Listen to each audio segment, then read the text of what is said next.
Hi students.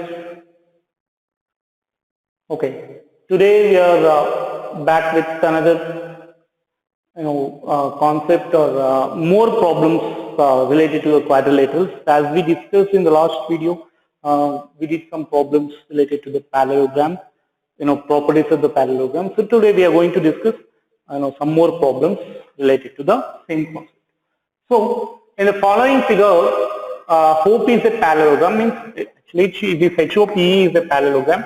Find X, Y and Z. Okay. Here also almost yesterday, like last video, we discussed some properties related to this, and it is HOPE. So you can write this as HOPE. Okay. So now we have to find the values of X, Y and Z. So for this, what I'll use, we have anyway, you might have know what are alternate angles, what are corresponding angles, and external angle theorem.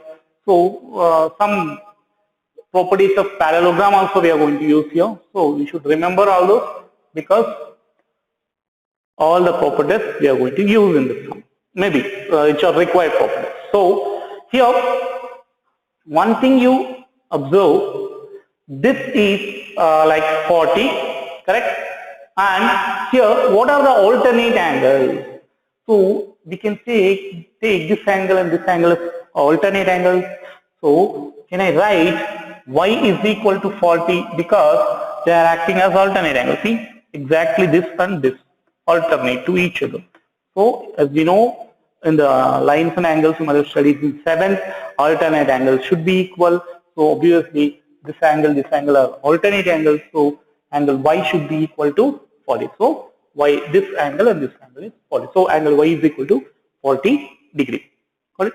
So now, yeah, we know one value which is y. So y we know 40 degree. So if this is 40, correct, I am writing here.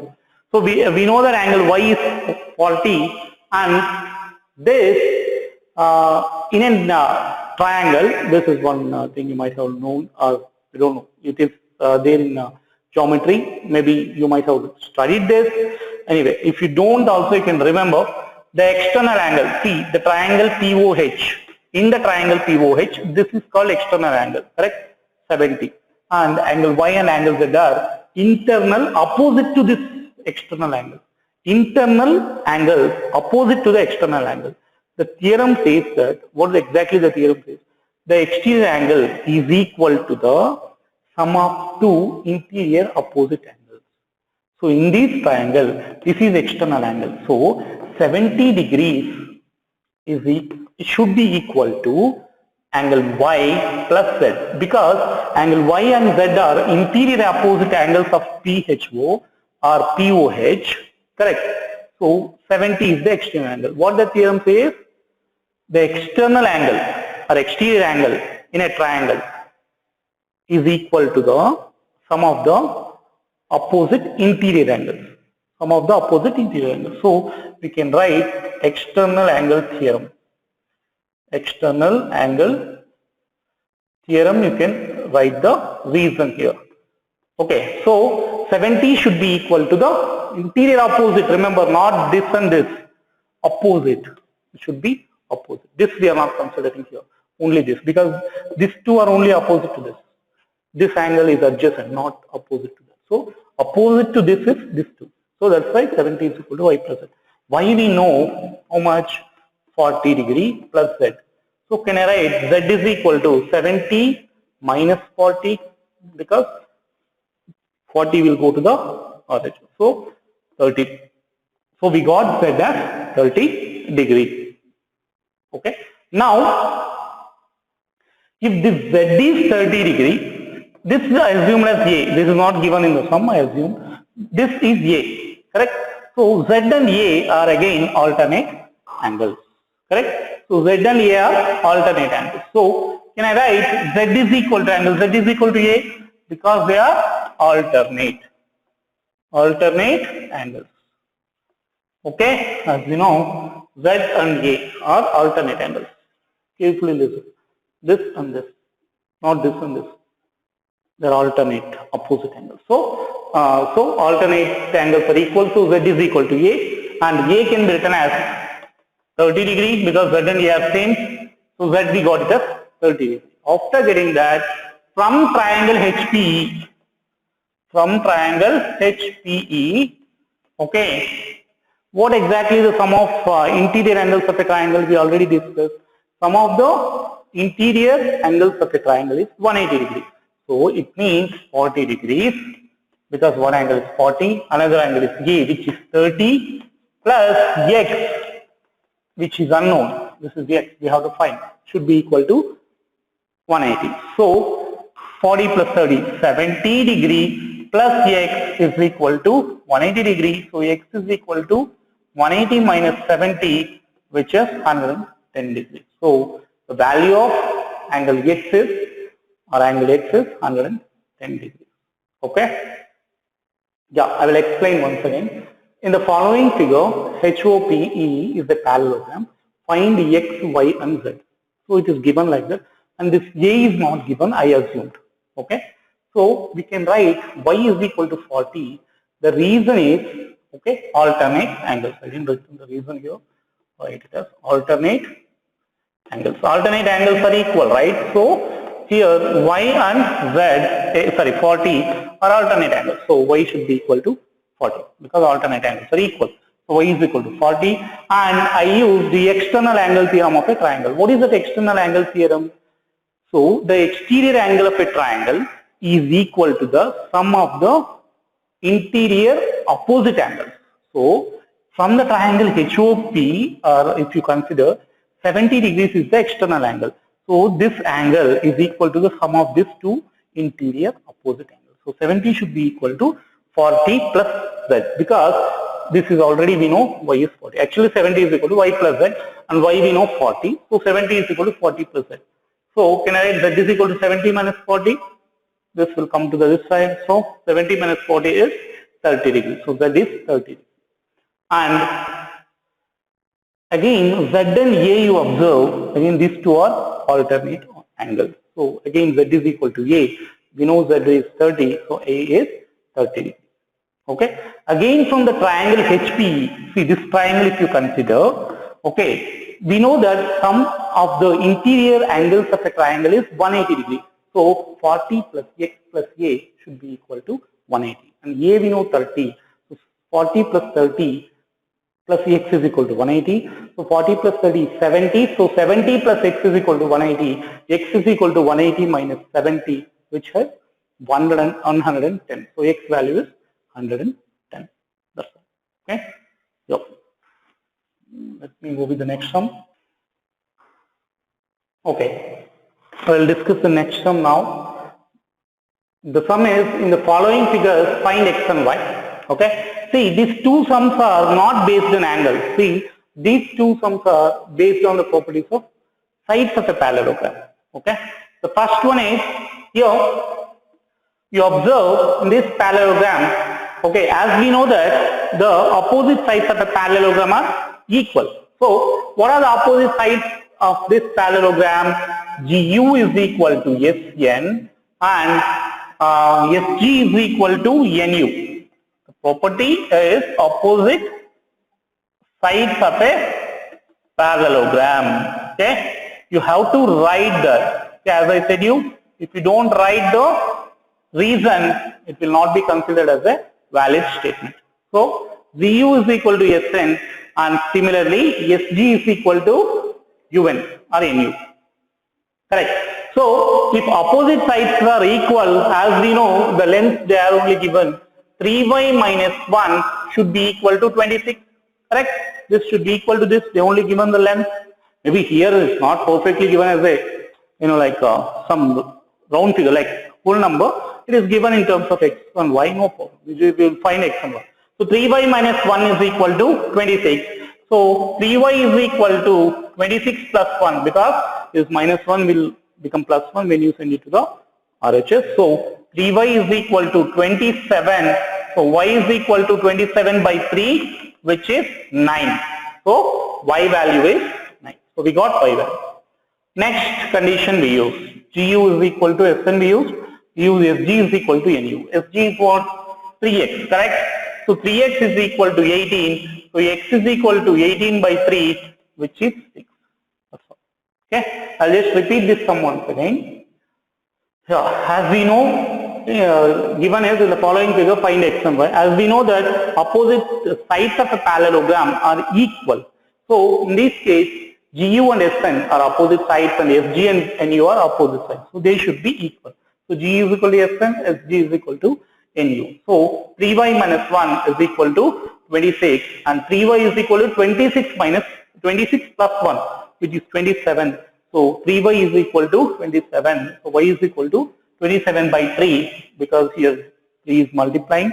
It will divide when it go to RHS. So 27 by 3 is 9. So we got y as 9. So we have to find x value. Use this condition. This side and this side should be equal because GS is equal to NU. So 3x is equal to 18. So x is equal to 18 by 3, which is 6. 3 1s are 3 6 are 18. So we got x and y value. See, one common mistake usually you'll do is whenever we are considering the properties, okay, this is a maybe silly mistake actually. -1, you'll write it as when you send it to the other side, you should change the sign. That you will not do. Usually the common mistakes what you'll do that I'm telling. So you have to avoid that, and division also properly you have to do.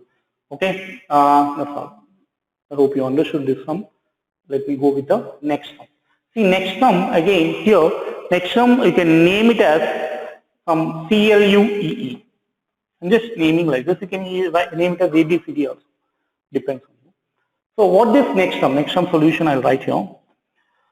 So in this CLUE parallelogram, can we use the side property here, like the opposite sides of a parallelogram are equal, as we know. Can we use that property here? No, you cannot, because in this case they are not given the length of the sides, they are given the diagonal length, means the length of diagonals are given. So we have to use diagonal property. What is the diagonal property? We know. It means, what is the diagonal property? We know, as we discussed in the last video, the diagonals bisect each other. It means, let me assume it as O, correct? It means, if diagonals bisect each other, what is the condition? OU should be equal to OC, and also OE should be equal to OL. Okay? If diagonals bisect each other, so this half and this half. If bisection means, as we discussed, bisect. What do you mean by bisection? It means, like dividing a line or line segment into two equal parts. So this is EL is divided into two equal parts. So if two equal parts means this and this should be equal, then only it is considered as two equal parts. Similarly, this and this, where they are getting bisected at the center O. Correct? So remember, in a parallelogram, diagonals bisect each other.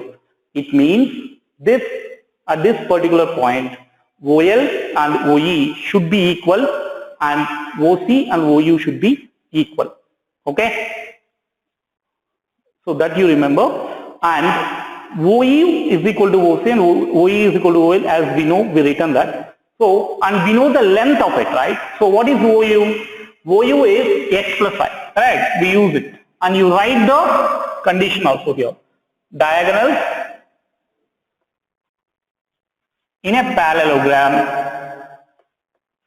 bisect each other. That is the condition. You have to write the condition, then only you can write like this.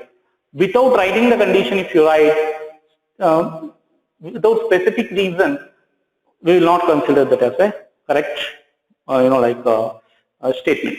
Okay, whatever you write, for that you should specify the reason in geometry. Most of the students, what they will do, they will do everything correctly. They will find x value, they will find y value, whatever angles also they will find. But the thing is, they will not write the reason. So because of that, they may deduct marks, they may give very less marks. They may deduct because, see, for example, if you are doing some work without a reason, then what is the use of doing that work? Correct or not? You are going to, imagine that your parents will tell you go to market and buy something, or buy some, vegetables or some like chocolates, anything. You go to the supermarket and get some chocolates. Okay, chocolates definitely you'll go.